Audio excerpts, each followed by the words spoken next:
সবাইকে আসসালামু আলাইকুম। ইউটিউব সহ বিভিন্ন প্ল্যাটফর্মে আমাকে যারা দেখছেন সবাইকে শুভেচ্ছা জানাচ্ছি। আজকে একটা গুরুত্বপূর্ণ টপিক নিয়ে আলোচনা করছি।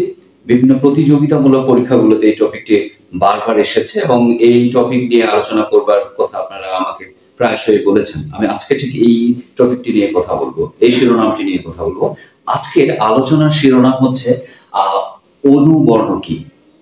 অনুবর্ণ কি এটার সংজ্ঞাটা বলি। ব্যঞ্জন বর্ণের বিকল্প রূপের নাম হচ্ছে অনুবর্ণ। এখন বিকল্প কি? বিকল্প হচ্ছে যে ঠিক আরেকটার পরিবর্তে আরেকটা, একটার পরিবর্তে আরেকটা ব্যবহার করবার যে ব্যাপারটা, সেটাকে আমরা বিকল্প বলতে পারি। তাহলে সংজ্ঞায়নে আমরা কি পাচ্ছি? সংজ্ঞায় কি পাচ্ছি? ব্যঞ্জন বর্ণের বিকল্প রূপের নাম অনুবর্ণ। আমরা এরকম একটা সংজ্ঞায়ন করলাম, পরিচয় পেলাম যে ব্যঞ্জন বর্ণের বিকল্প রূপের নাম হচ্ছে অনুবর্ণ।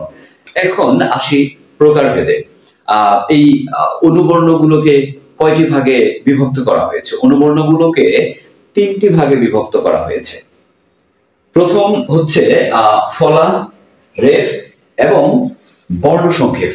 আমি প্রত্যেকটার পরিচয় দেওয়ার চেষ্টা করব এবং প্রত্যেকটার সুস্পষ্ট পরিচয় দিয়ে যাব ইনশাআল্লাহ। প্রথমে আসি ফলা কাকে বলে।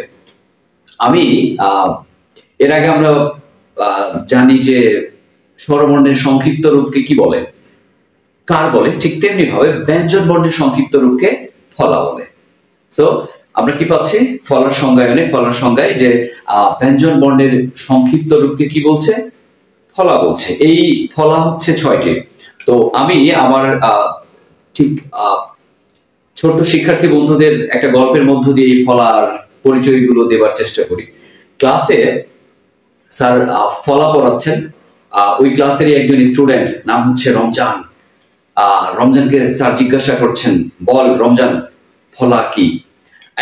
আপনারা শুধু এই দুটি শব্দ মনে রাখবেন, বল রমজান, এই দুটি শব্দ বন্ধনীর মধ্যে 6টি বর্ণ রয়েছে। হ্যাঁ, এই 6টি বর্ণই হচ্ছে 6টি ফলা। সো বল রমজানের ব দিয়ে হচ্ছে ব ফলা, ল দিয়ে ল ফলা, র দিয়ে র ফলা এবং ম দিয়ে ম ফলা, জ দিয়ে জ ফলা এবং সর্বশেষ ন দিয়ে হচ্ছে ন ফলা। সো এইগুলোর শব্দ গঠনগুলো এরকম হতে পারে, যেমন ব দিয়ে ব ফলা দিয়ে স্বাধীন, স্বর্ণ, আর অনেক শব্দ আছে। ল ফলা দিয়ে কেল্লা, ক্লান্ত, আরো অনেক শব্দ আমরা পাই। হ্যাঁ, র ফলা দিয়ে প্রথম, ক্রম, ম ফলা দিয়ে স্মরণ, আম্মা, জ ফলা দিয়ে বিদ্যা, সহ্য এবং ন ফলা দিয়ে কান্না, রান্না, পান্না, আরো অনেক শব্দ হতে পারে। এরপরে আসি অনুবর্ণের আরেক প্রকার রেফ। রেফের পরিচয় দিই। ওই যে বলেছিলাম রেফ হচ্ছে র এর একটি বিকল্প বর্ণের নাম। সো আমরা যখন বলছি কর্ণ, আমরা যখন বলছি স্বর্ণ, ক, রেফ, মূর্ধন্য ন, এই যে রেফের জায়গায় র স্থলাভিষিক্ত করা যেতে পারে।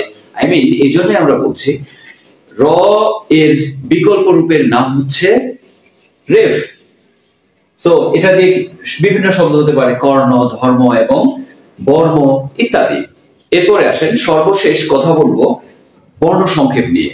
বর্ণ সংক্ষেপ শব্দটা একটু ভেঙে দেখায়। বর্ণ সংক্ষেপ বর্ণগুলোকে সংক্ষিপ্ত করে লেখা। ঠিক আছে, এই যে আমি এখানে একটু সংজ্ঞায়ন দেওয়ার চেষ্টা করেছি। যুক্ত বর্ণ লেখার সময় বর্ণগুলোকে সংক্ষিপ্ত করে লেখার নাম হচ্ছে বর্ণ সংক্ষেপ। আমি এখানে 3টি শব্দ লিখেছি, সরণ, পদ্মা এবং বঙ্গ। এই যে সরণ লিখতে গিয়ে শয়ে, ময়ে, র এবং মূর্ধন্য ন, এই শয়ে, ময়ে এই যে দন্ত স্বটাকে যে সংক্ষিপ্ত করে লিখেছি পদ্মা, হ্যাঁ, প দয়ে ময় আকার পদ্মা। এই যে মটা যে সংক্ষিপ্ত করে লিখেছি বঙ্গ, এই বঙ্গের মটা যে সংক্ষিপ্ত করে লিখেছি, এই সংক্ষিপ্ত রূপগুলোকেই বলছি আমরা বর্ণ সংক্ষেপ। তাহলে আমরা যে বিষয়টা আজকে জানতে পারলাম, অনুবর্ণ হচ্ছে ব্যঞ্জন বর্ণের বিকল্প রূপের নাম অনুবর্ণ। এই অনুবর্ণগুলোকে আমরা 3 ভাগে ভাগ করছি, ফলা, রেফ এবং বর্ণ সংক্ষেপ। আমি প্রত্যেকটা আলাদা আলাদা ভাবে সংজ্ঞায়ন এবং পরিচয় দেওয়ার চেষ্টা করেছি। আশা করি আপনারা বুঝতে পেরেছেন। আজকে এই পর্যন্তই। সকলের জন্য শুভকামনা। আল্লাহ হাফেজ।